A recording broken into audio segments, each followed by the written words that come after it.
height of the Depression, 1935, instituted the Federal Theater Project, which employed at its height 12 to 13,000 theater professionals, such luminaries as Arthur Miller, Dashin, John Houseman, Studs Terkel came out of that program. Orson Welles. Thank you. Orson Welles, too. Very successful. But it was shut down in 1939. And the reason was the Republicans in Congress thought that it had been infiltrated by the Communist Party. That's an instructive instance, and I think we have to be careful that we don't make one political party feel that they are not getting their just due. Charlie, you want to respond to that at all, or take that as a statement? And then I'm going to tell you about why I'm here, and it has to do with that WPA program, actually. That's why I'm here today. Yes? Well, go ahead. You tell us. Tell us why you're here. True story. I was not born in Boston. I grew up in Detroit, but I was actually born in Brooklyn, New York. Yes, Brooklyn, New York. And the story goes, and I understand it's a true story from my late parents, that when my father first asked my mother out for a date in 1936, he asked her if she would go to see a play being put on by the WPA Players off Broadway in New York in the fall of 1936. And my mother accepted. And they were going down to the theater. My dad paid for the car fare on the subway. And when they got to the theater, as my father put it, he didn't have enough money to pay the 25 cents for the 2 tickets. So my mother did. And because my father could never pay her back, he married her. And that's why I'm here. True story. Charlie, you want to add anything? Two of you meet. Look, there are. I am.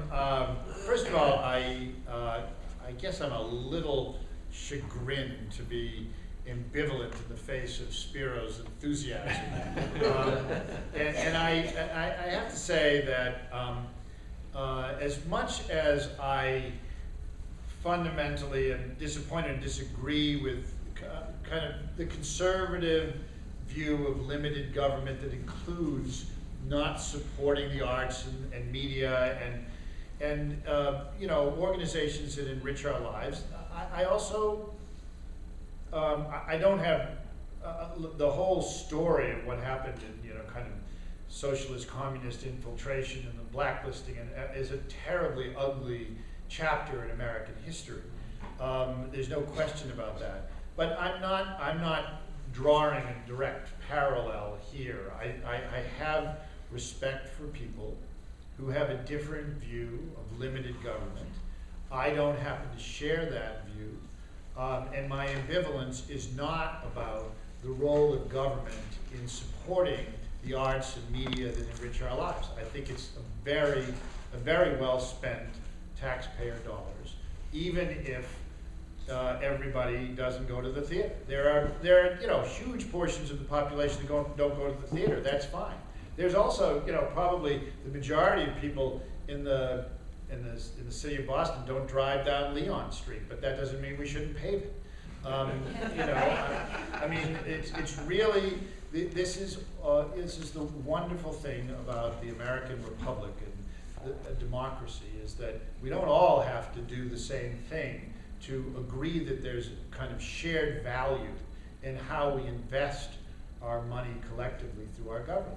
I think this is uncontestably worthwhile. I think one of the greatest arguments that Spiro made was saying, what do we remember? What is history about ultimately? I mean, other than, frankly, oftentimes a recitation of endless wars.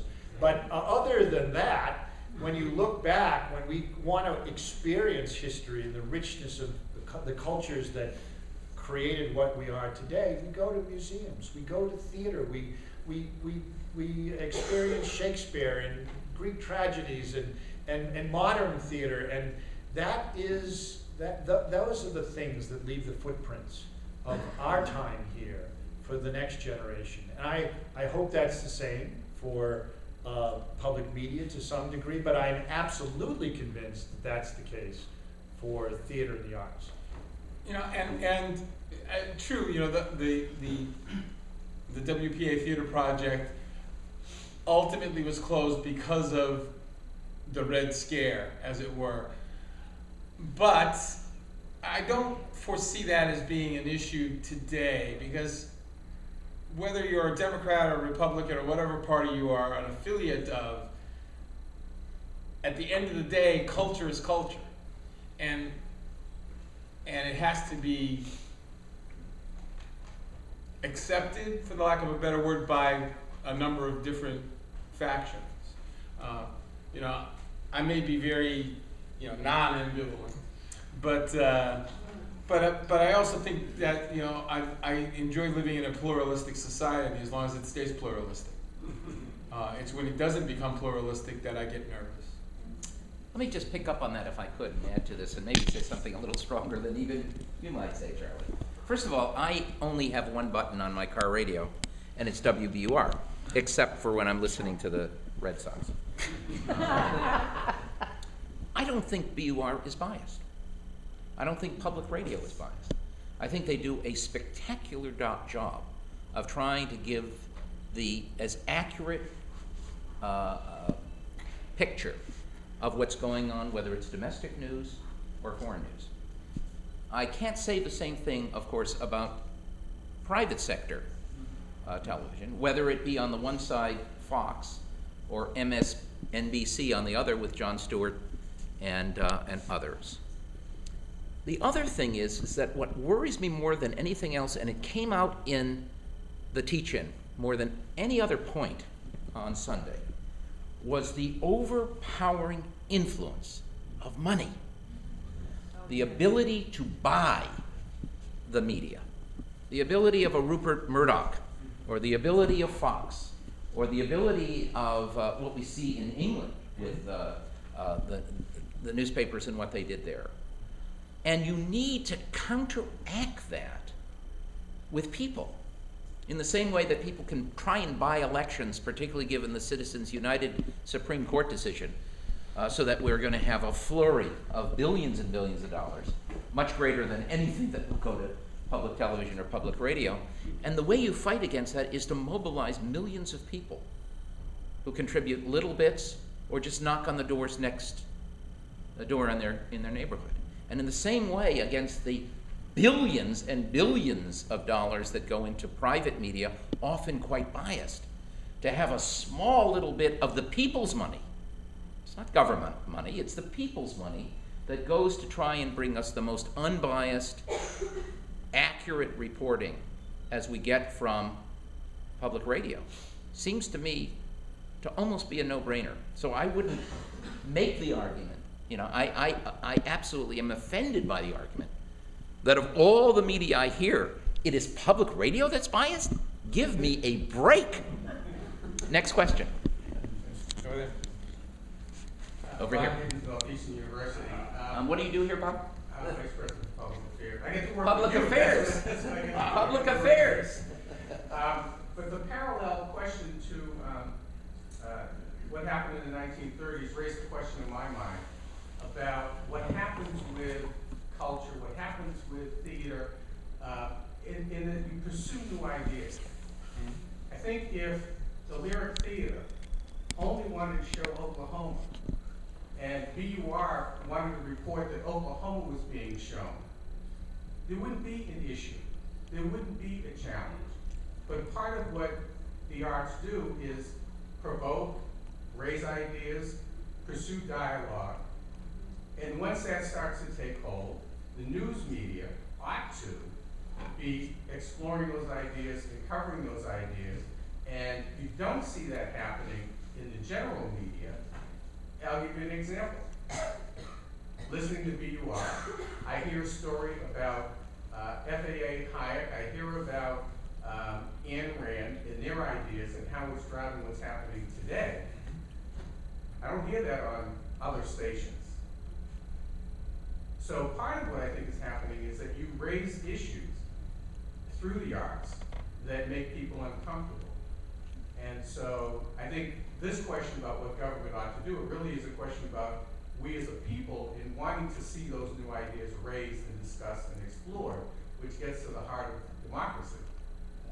I think it's interesting that with Roosevelt and then even with Johnson that they invested in public support for those efforts to see that happen. But I do think there are some deeper questions there about the nature of democracy. Thank you. You know, I listened to all three. There were three stories. There was Ayn Rand, there was Heydrich, and there was Keynes. And Well, I was on the other side Yeah. of the political spectrum. Each day there was a different story. It's interesting. I very much kind of share your views, but I also have heard from a lot of conservatives who detect bias. Now, whether that's because they have a perfect antenna and I don't, or whether they're detecting bias where there isn't, is absolutely a subjective perspective. But if you look at those three stories as an example, 3 days in a row, two of them represented kind of heroic economic theorists embraced by conservatives, and one by progressives / liberals / Democrats. There is an interesting observation that people have made that NPR has actually bent over backwards. Some research has suggested that there are actually now more conservative voices on NPR than liberal. And frankly, that attests to the power of federal money, relatively small amounts, as I pointed out, to influence an organization like public radio to be unbiased, because there is enormous blowback if you are biased. I am actually concerned about public radio and NPR's reaction to this very heated environment that we live in. On two counts. One, I think that sometimes they're bending over backwards too much. And secondly, they're engaging in on the one hand, on the other hand, kind of journalism that is not about seeking the truth, that is not about actually calling out a reality of what's actually going on, because I think there's a subliminal fear that that this is what feeds this perception on the part of conservatives that they're biased. But neither one of those things, I think, is healthy. And once again, it feeds my ambivalence about whether federal funding is a very good thing for a journalistic organization. I want to add that public television, which is primarily cultural, and is much more dependent upon federal funds, not just CPB, but all sorts of other National Endowment for the Humanities and grants from the NEA, all those things fuel public broadcasting, and without it, I fear that would go away entirely, and I think that would be tragic. Well, think about it. I grew up just outside of the Sesame Street generation, but an entire generation grew up with Sesame Street or Julia Child or those kind of shows that public television spearheaded, where nowhere else was that happening. And I think it would be a great loss to lose either public broadcasting in terms of radio or in television. I wanted to just applaud you for your thoughts about theater especially, but art in general. I think art needs to do three things. And I use the word entertain, not meaning make you laugh, cry, or scare the hell out of you, okay? I mean, We're also going to find out whether it can remember three. Right. Stole my joke. I was going to go there. I was headed there. That's okay. That's okay. But three things.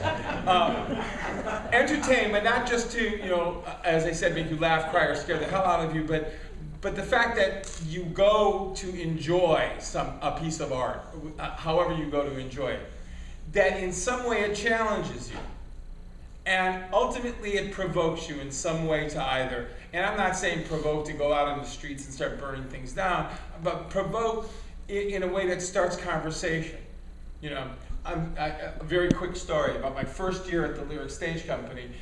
The Lyric Stage Company, prior to my getting there, was a bastion of plays by English playwrights. You know, the George Bernard Shaws, the Noel Cowards of the world. I get there, and one of the first two plays that I did was a musical. And no, I didn't do Oklahoma. No, I picked Stephen Sondheim's musical Assassins. Why? Because I wanted the audience to know that this was no longer your father's Lyric Stage Company. I remember this one guy came out of the theater incensed. He said, "How dare you point guns at us? How dare you do this? How dare you do that?" And I said, "Calm down." I said, "That's what the whole purpose of this piece is that Americans have this love affair with guns, and what happens is a gun doesn't solve nothing." You know? I spoke a little bit better English than that, but that's all right. That person was a subscriber to the theater, you know, and I said, "Well, there goes another one. It's all over. He's leaving." That person is still a subscriber.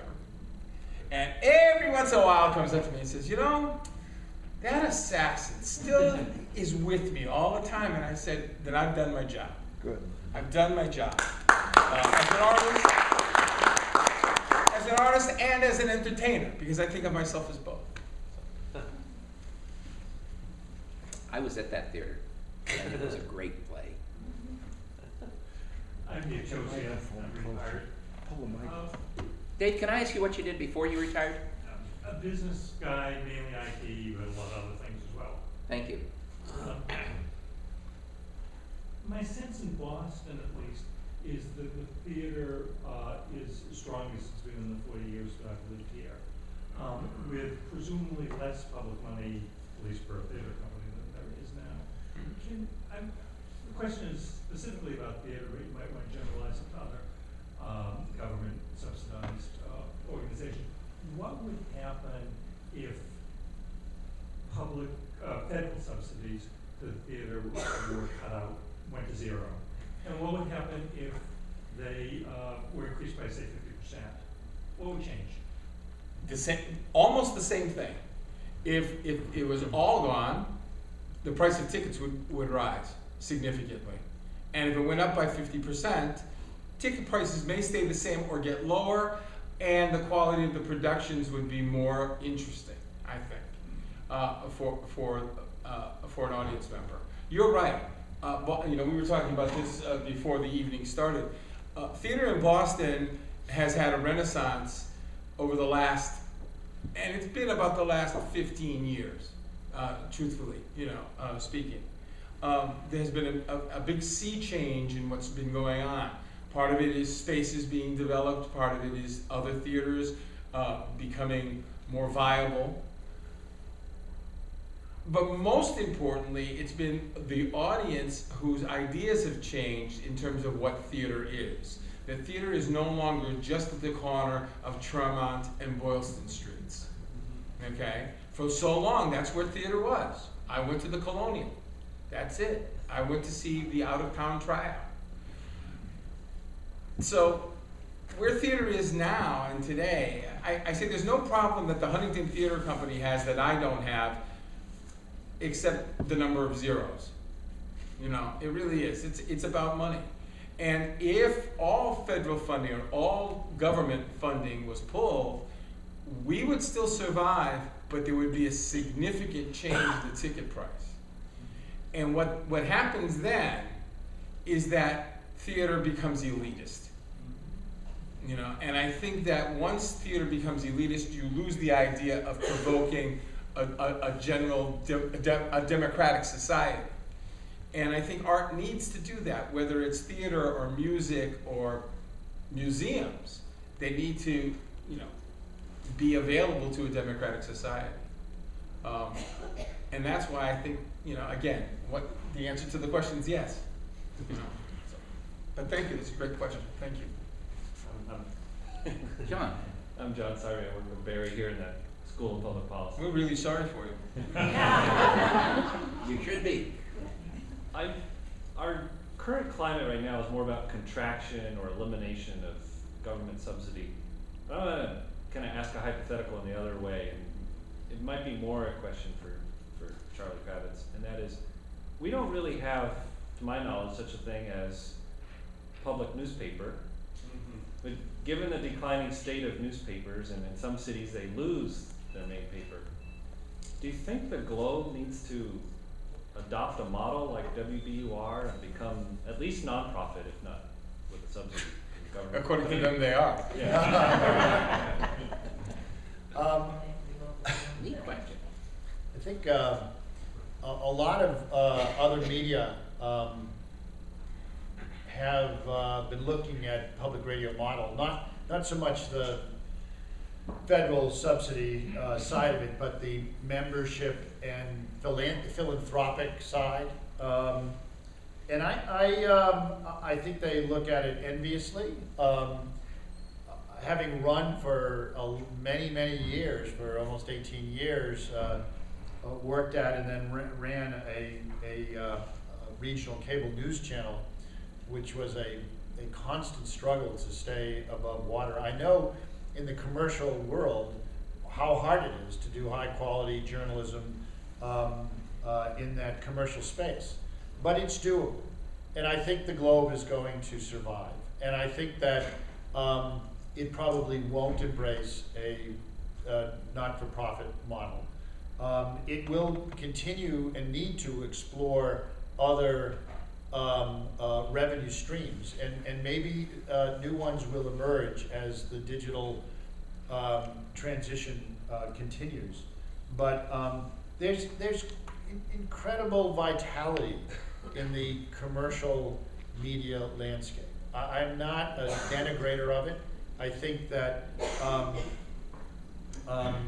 if you look back at the early years of the American democracy, it was as wild and partisan and screech fest as you could do with a pamphlet versus a microphone or a television camera. But it was a pretty raucous world out there. And the actual notion of nonpartisan, unbiased journalism emerged actually at the kind of end of the 1800s and into the 1900s, when printing presses and the power of the media became large enough so that reaching a huge audience was possible. Now, if you want to reach an absolutely huge audience, as a matter of fact, if you see everybody as your potential customer, then you want to be unbiased so that you can get the right and the left to consume your paper, at least if not on the editorial pages, on the in the news whole. And that's why broadcasting in the early years, the Cronkite years and the Huntley Brinkley years, were like that. And there's no question what has fueled the partisanship that we now see in television, for instance, which is cable. Cable is a niche business. And Roger Ailes, no matter what else you think of him, was brilliant enough to recognize that there was a huge business in feeding the conservative part of this country. And I don't think he ever thought it would be quite as successful as it is, or as influential as it is. But those commercial influences really played an awful large role in the kind of unbiased version and now the biased version of journalism. And I think that the federal funding actually plays a role also in that, as I just said, in kind of reminding anybody who received federal funds that they have a responsibility to reach the entire country and not just speak to the left. And believe me, I know from the inside of this organization, even in the short time I've been here, that there's an exquisite sensitivity to this. bringing voices from every corner into the public radio space. And I'm very respectful of it. I think it's great. If I could just add another comment, I don't mean to dominate, but I'm thinking about all the news media I listen to just because it's my job. This is what I do for a living. One, I get the Boston Globe delivered every day, 7 days a week. I get the New York Times delivered every day, 7 days a week. I now watch the electronic versions before it comes to my doorstep. I listen to BUR when I drive to work. I listen to it quite often during the day. That's the other major news source. But I also get the Wall Street Journal. The Wall Street Journal has probably, arguably, one of the most conservative editorial policies of any major media outlet. But the reason I get it is not just to read the editorials, and I think they have the full right to say what they want in their editorials, but outside of their editorial policies, it's one of the most unbiased producers of economic news anywhere. And I think one of the things we have to think about in terms of the media is how can you, and I think it's possible, the Wall Street Journal does a good job of it, Business Week does a good job of it, I think the New York Times does a good job of it, from the opposite perspective of the Wall Street Journal, is to have unbiased news reporting, which uses the highest standards of journalism, and an editorial policy that allows the owners or whoever controls that media to state their own position. And I think the combination of unbiased news and editorial opinion is a very powerful way of both receiving news and also getting people involved in what can be very sharp but very important dialogue. Next question. Over here. Who are you? My name is Kathy Jacob. And can you tell us just a little bit about what you do or what you've done, if you want? I've been a social worker, a teacher, a lobbyist, and now make maps and do data analysis for a transportation organization. Wonderful, thank you. I love the ProPublica pieces that you've done on the foreclosure, how you find foreclosures, and all of those piles of packaged, whatever you call them, derivatives. I understand that the ProPublica is a bunch of ex-Wall Street or ex-New York Times people that have gotten together and wanted to do more in-depth publishing, and you guys have taken advantage of it. It's wonderful, but can it last? How is it really funded? And is it publicly funded? And it's so important to get in depth somehow in the way it was published on public radio. It's wonderful. But news broadcasts, news services all over the world are cutting down. You don't have somebody in Cairo. You don't have somebody, you're dependent on somebody that might be there on vacation even. What is the future of being able to keep that ProPublica kind of news going without having to do it in 140 characters? Thank you for that question. I actually think there's a great future for this, and this is popping up everywhere. ProPublica is an extraordinary organization. They're a nonprofit, but they work with 60 Minutes, they work with the New York Times, they work with Frontline. They're doing exceptional work, and they're getting support from a variety of everything from private foundations to private philanthropy to the organizations that work with them. WBUR is investing in the New England Center for Investigative Reporting at Boston University, which we will work with to do, all of this is kind of under the category of what's called accountability journalism.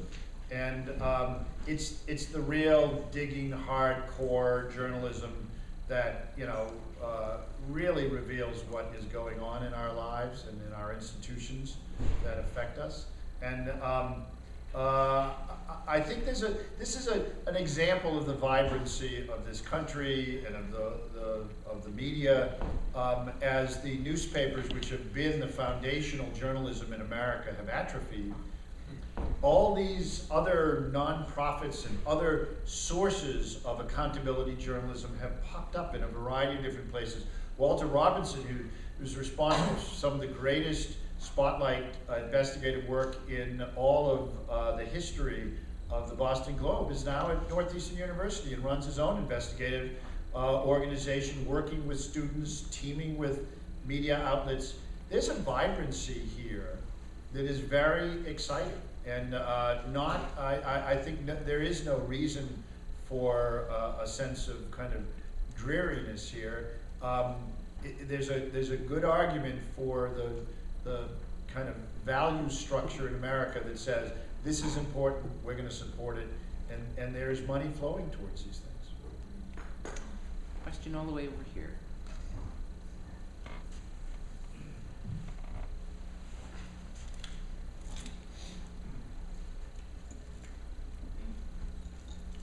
Hi, my name is Justin. I'm a graduate student here. This question is, I guess, mainly for Charlie, but for anyone that wants to take a crack at it. Or the other guy. For Spiro or Barry. I was struck by your comment about, things going too far in the other direction in terms of a journalism where it's on the one hand and on the other hand, and that made me think of, I guess, a Stephen Colbert comment where he said, I really read this good book about this journalist that is intrepid and goes and takes on the government, in the fiction section. And I'm wondering what you think, if you could just elaborate more on that. It seems like not just public radio, but a lot of the major media outlets are very concerned about appearing unbiased, and it's easy for them to write their articles and say Democrats presented this today, Republicans presented this, but not really get at the core of what's going on. And even though I'm a Democrat, I think it's important to point out when they screw up or say something that's phony. And I'm wondering if you could just elaborate on what might get journalists to be more or less reluctant to avoid calling out people, and where they sort of are right now, where they're sticking to this is what these guys say, and this is where the other guys are at. It's a very good question, and I don't know any industry that is as self-critical as the media. I mean, I'm looking like the New York Times when the Jason Blair thing happened, and they wrote, I think, like a 40,000 word explanation of what happened, and they basically beat themselves up to a bloody pulp for about a year after that happened. And I point that out because that has happened around this issue of the confusion between bias and lack of accountability journalism. The job of a journalist is to find out the truth and to report it. That's basically it. And you don't find the truth by saying, well, these people said one thing and these people said the other thing. What you do is you say, well, is one of them, what are the facts and what's the truth here, and what and you see a lot of this problem in political reporting. But in fairness to the journalistic community in America and elsewhere in the world, there's been a lot of discussion about this. There's a lot of pushback against that kind of journalism. There's a lot of questioning and calling out in journalistic schools all around the country and in journalistic societies and organizations and conferences and forums, calling out that kind of journalism and saying that is not a representation of a lack of bias. That's just bad journalism.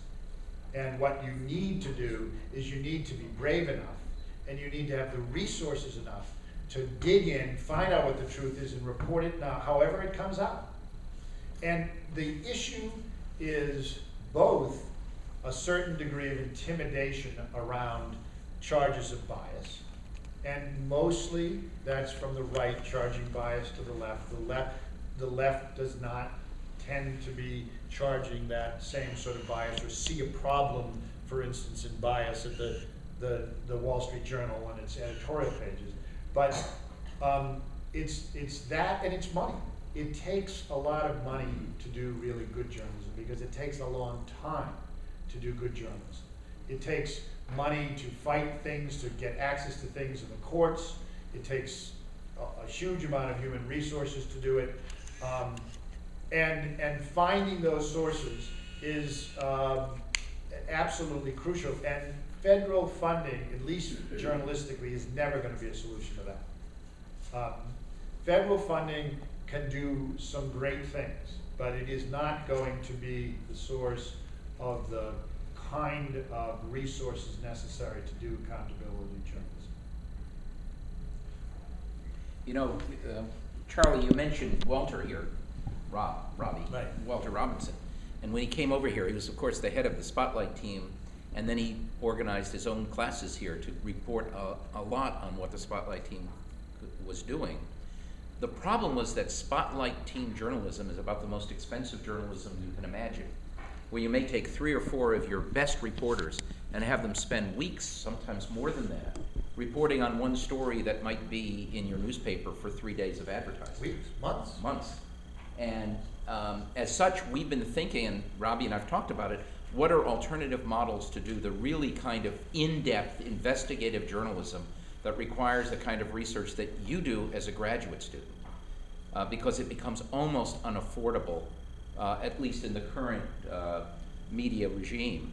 And therefore, thinking about the university, both BU and Northeastern, as playing a role in doing that and bringing that out is pretty important. Next question? Hi, my name is Terry Finn. I'm a retired lawyer. This is a question I think that's more for Spiro.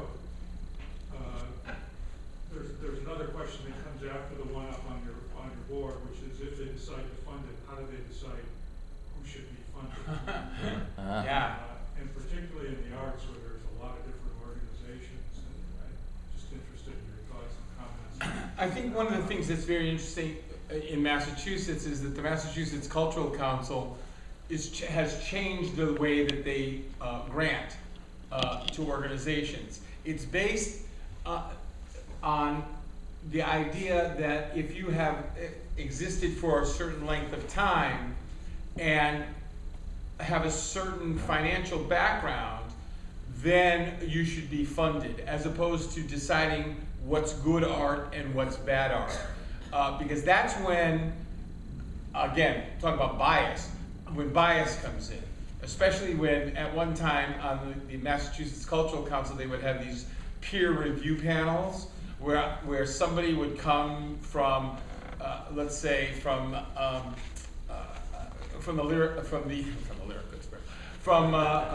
another theater company, and would judge what I was doing artistically. Oh no, there's no conflict of interest there. None whatsoever. And they tried different things. They tried bringing people from out of state and everything else, and they found out that it was just so expensive that it would be just easier to have a criteria that was not based on quality, but was based on who the organization was and what they were trying to accomplish. So it became more mission oriented. Does the NEA do it the same way? No, the NEA had the major. We at the Lyric have received one NEA grant in the 14 years that I've been there. National Endowment for the Arts. Right, and that was last year when we did a production of The Life and Adventures of Nicholas Nickleby, which is, for those of you who don't know it, it was originally an 8-hour extravaganza. It was the entire book of Nicholas Nickleby, Charles Dickens' book, on stage. We did the abridged version. It was only 6 hours, you know.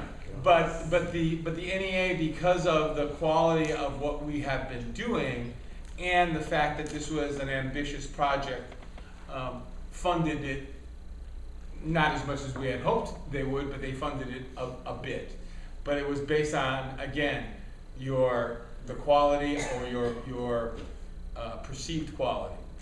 But the NEA doesn't work that way. I actually applaud the Mass Cultural Council because I think it's a fair way of looking at an organization. They go out with with people. I went out, for example, I went to the Williamstown Theater Festival and met with, you know, their shareholders and stakeholders and their group, along with another representatives from the Mass Cultural Council, and we just talked about theater and Williamstown and why the Williamstown Theater Festival was so important to the city of Williamstown. And another group came to the Lyric Stage Company. Why is Lyric Stage so important to the Back Bay and to the South End and to Boston in general? So I think that it's a better way of granting than, gee, are you quality? Because quality is subjective. You know, hopefully it's not subjective to an audience, but that's another story altogether. Question? Over here. Kirsten? Hi, my name's Kristen O'Neill. I'm a student here at Northeastern.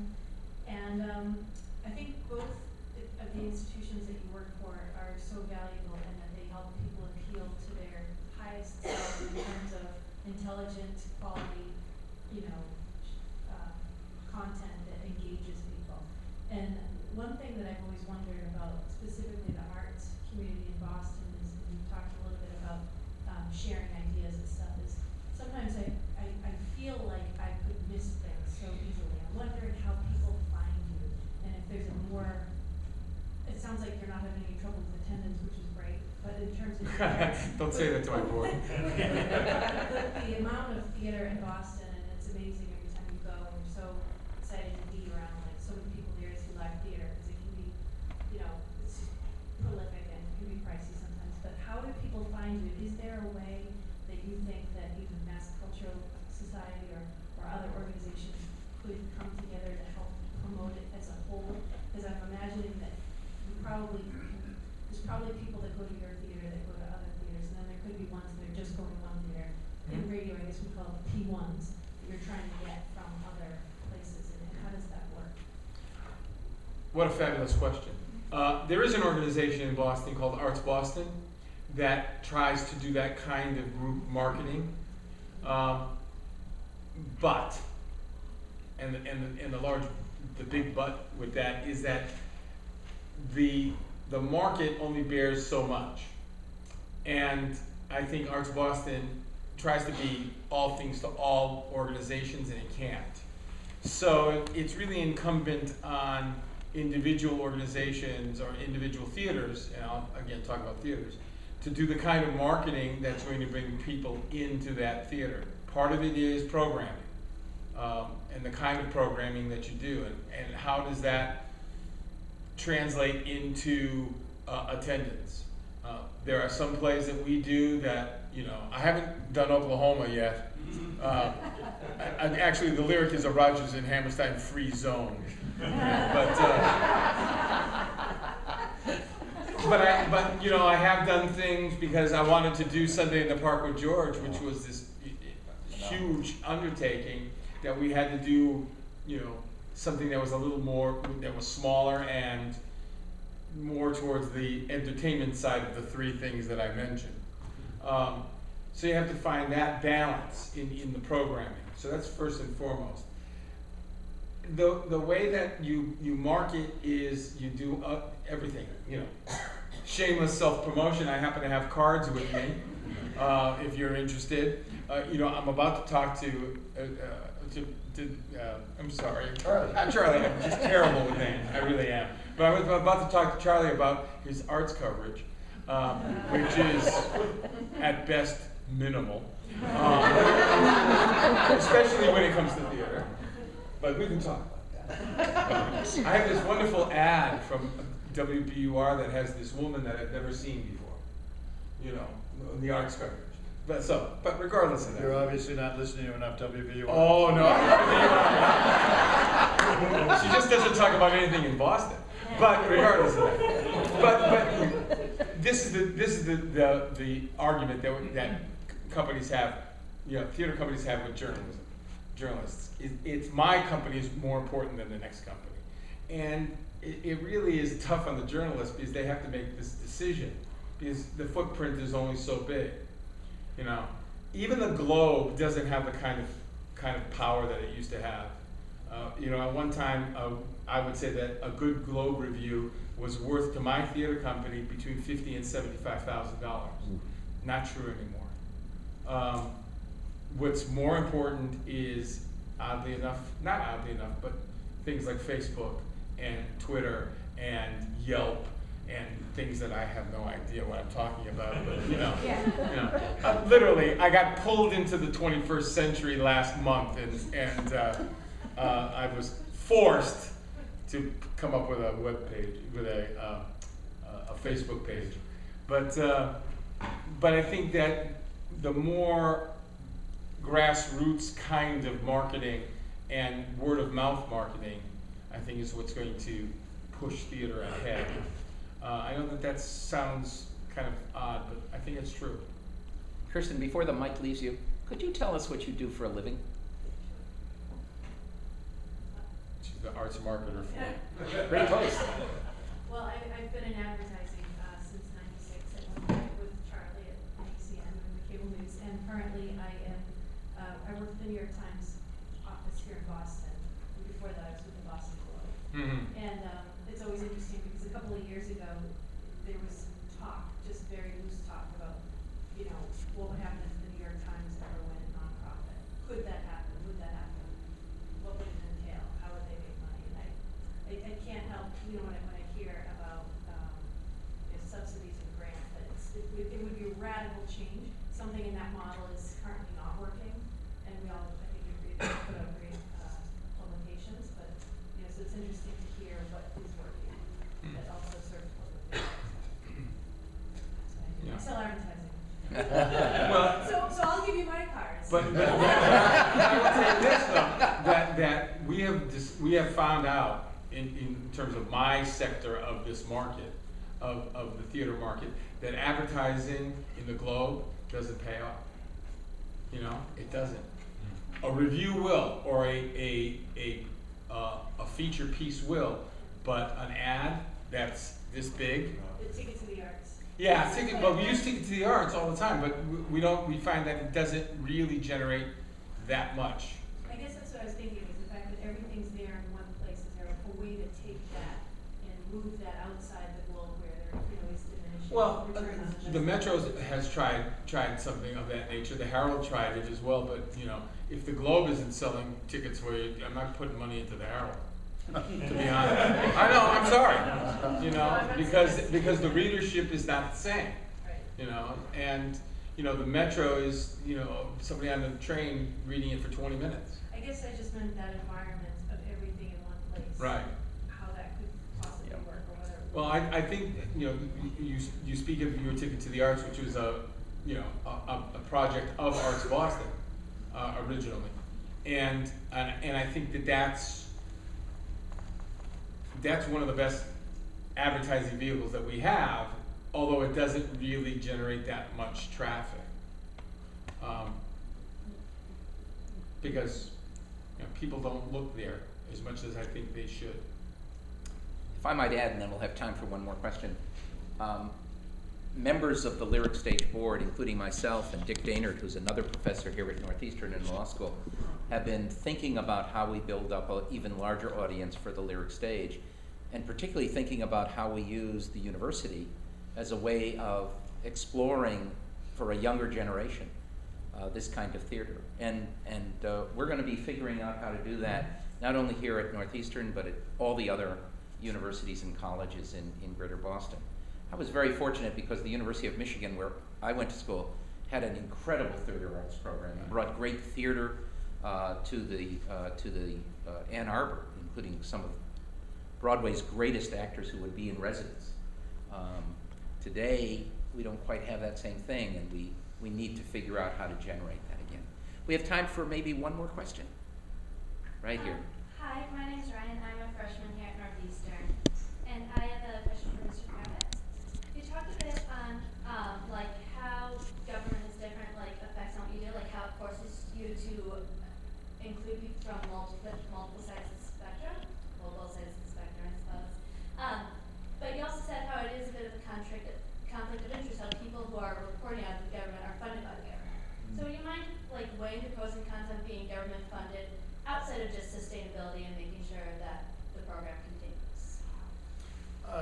Well, it's a good question, and you certainly define my ambivalence. You know, and I really, maybe it's because I've spent a career trying to see both sides of issues, but I think that if you look at the creation of public media in America, it wouldn't have happened, it didn't happen without federal funding, without a consensus that was represented by, you know, during the Johnson administration and the Congress at that time, that funding the public media as, this was in the 1960s, when television was the Google of its time, and radio was really an afterthought, by the way. You should know that the funding of public television was the whole impetus behind creating the CPB and federal funding. And at the very end, a few people from radio said, wait, we're not dead. Don't give us a few bucks. And that's all that happened, is they got a few bucks. But it was the enthusiasm for this new medium that was bursting on the scenes, television, and everybody was buying a television and everybody was consuming it. And it's the equivalent of the digital age now. And that was their version of an investment that made sure that there were some non-commercial and kind of culturally and informationally rich products that would serve the public. And a very laudatory thing. At that time, NPR, which is really the primary journalistic aspect of all of public media, really didn't exist. All Things Considered didn't launch till the early 1970s. So they really weren't thinking about it from a journalistic perspective. And the issues around my ambivalence over this inherent conflict of interest have emerged as NPR has become, I think to the shock of a lot of people, one of the single most important journalistic institutions in America. Yeah. And all the public stations, you know, of scale like WBUR that are providing valuable local and regional coverage on top of that. So, you know, isn't that always the case that, you know, unintended consequences lead to unexpected positives and negatives? And that's what we have here. I can be incredibly grateful for whoever raised their hand and said, don't forget radio, and I think we all can be about that. And I can be grateful for the continued funding, and still at the same time recognize that it's having a corrosive influence in some ways, which needs to be addressed somehow or other. It needs to be addressed both internally, and maybe there needs to be an honest conversation around the stakeholders of public radio about whether or not there really is a path away from federal funding to deal with the conflict, to create a trust that's created by, you know, those people who value public radio, and loosen the bonds between the political influences that are, in their own way, every bit as corrosive as commercial interests can be. Thank you for the question. Thank you for a wonderful evening. You know,